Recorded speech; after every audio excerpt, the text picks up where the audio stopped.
क्या आपने कभी ऐसी जगह के बारे में सुना है जहां सुबह आँख खुलते ही हवा में कॉफ़ी की खुशबू हो, जहां हरियाली इतनी सुकून देने वाली हो कि मन अपने आप शांत हो जाए और जहां के लोग अपनी बहादुरी के लिए पूरे देश में जाने जाते हों? अगर नहीं तो आज का सफ़र आपके लिए बहुत ख़ास होने वाला है। हेलो एवरीवन, मैं हूं सृष्टि और आपका स्वागत है एजुटेल जंक्शन पर। पिछले वीडियो में हमने गोवा की गलियों में ब्रेड की खुशबू और बीते समय की यादों को महसूस किया था और आज ग्लिम्पसेस ऑफ इंडिया पार्ट 2 में हम निकले हैं भारत के एक ऐसे कोने की ओर जिसे अक्सर धरती पर स्वर्ग कहा जाता है। आज हम जानेंगे कर्नाटक के सबसे छोटे लेकिन सबसे खूबसूरत ज़िले कुर्ग, जिसे कुडागू भी कहा जाता है। तो अपनी कल्पना की सीट बेल्ट बांध लीजिए क्योंकि अगले कुछ मिनटों में हम कुर्ग की पहाड़ियों, जंगलों, कॉफ़ी बागानों और वहाँ के दिलेर लोगों के बीच होंगे। सबसे पहले समझते हैं आखिर कुर्ग है कहाँ। अपनी आँखों में भारत का नक्शा लाइए। देश के दक्षिणी हिस्से में कर्नाटक राज्य के अंदर मंगलोर और मैसूर के बीच छुपा बैठा है ये छोटा सा स्वर्ग। राइटर कुर्ग के बारे में कहते हैं, Coorg is a piece of heaven that must have drifted from the kingdom of God. यानी ऐसा लगता है जैसे स्वर्ग का कोई टुकड़ा भगवान के किंगडम से फिसलकर सीधा धरती पर आ गया हो। और सच में ये लाइन सुनते ही मन में एक तस्वीर बनने लगती है। यहाँ दूर दूर तक फैले हुए गोल मटोल पहाड़ हैं। एक पहाड़ खत्म होता है तो दूसरा शुरू हो जाता है। इन पहाड़ों पर घने एवरग्रीन रेन फॉरेस्ट हैं, ऐसे जंगल जो साल भर हरे भरे रहते हैं। और इन्हीं जंगलों के बीच फैले हैं बड़े बड़े कॉफ़ी बागान। यही वजह है कि कुर्ग को कहा जाता है कॉफ़ी कंट्री ऑफ इंडिया। यहाँ की हवा में हमेशा कॉफ़ी की हल्की सी खुशबू तैरती रहती है, ऐसी खुशबू जो थकान को भी धीरे धीरे मिटा देती है। इन कॉफ़ी बागानों के बीच आपको दिखेंगे पुराने कॉलोनियल बेंगलोज, अंग्रेजों के ज़माने के बने खूबसूरत घर।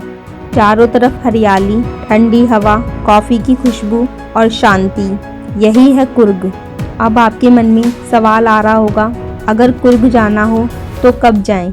तो राइटर बताते हैं कि कुर्ग घूमने का सबसे अच्छा समय है सितंबर से मार्च। इस दौरान बारिश थम चुकी होती है, मौसम ठंडा और सुहावना होता है और हर चीज़ धुली धुली सी लगती है। मानसून में यहाँ इतनी ज़्यादा बारिश होती है कि कई बार टूरिस्ट दूर ही रहते हैं। तो अगर आप कुर्ग की असली खूबसूरती देखना चाहते हैं तो सितंबर से मार्च का प्लान सबसे परफेक्ट है। कुर्ग की खूबसूरती सिर्फ पहाड़ों और जंगलों में नहीं है, इस जगह की असली जान है यहाँ के लोग। कुर्ग के लोगों को कहा जाता है कुडावस। ये लोग अपनी आज़ादी, अपनी पहचान और अपने सम्मान के लिए जाने जाते हैं। कहा जाता है कि इनके पूर्वजों को लेकर 2 कहानियाँ मशहूर हैं। पहली है ग्रीक थ्योरी। एक मान्यता ये कहती है कि जब अलेक्जेंडर द ग्रेट दुनिया जीतने निकला था तो उसकी सेना का एक हिस्सा भारत के दक्षिणी तट तक आ पहुंचा। वापस लौटना नामुमकिन हो गया तो उन्होंने यहीं बसने का फैसला किया, स्थानीय लोगों से शादी की और धीरे धीरे एक अलग संस्कृति बन गई। दूसरी है अरेबिक थ्योरी। दूसरी थ्योरी इनके पहनावे से जुड़ी है। कुडावस एक लंबा कोट पहनते हैं जिसे कुफिया कहा जाता है।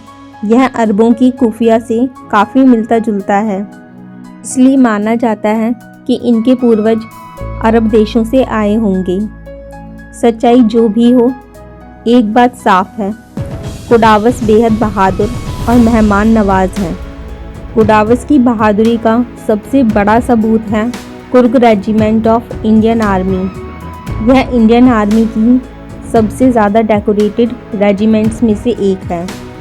इस रेजिमेंट के सैनिकों ने परमवीर चक्र, महावीर चक्र जैसे अनेक वीरता पुरस्कार जीते हैं। और गर्व की बात यह है, भारत के पहले आर्मी चीफ जनरल करियप्पा भी कुर्ग से ही थे। इनकी बहादुरी और भरोसेमंद स्वभाव की वजह से कुडावस भारत के इकलौते लोग हैं जिन्हें बिना लाइसेंस के हथियार रखने की अनुमति है। यह उनके सम्मान और साहस का प्रतीक है।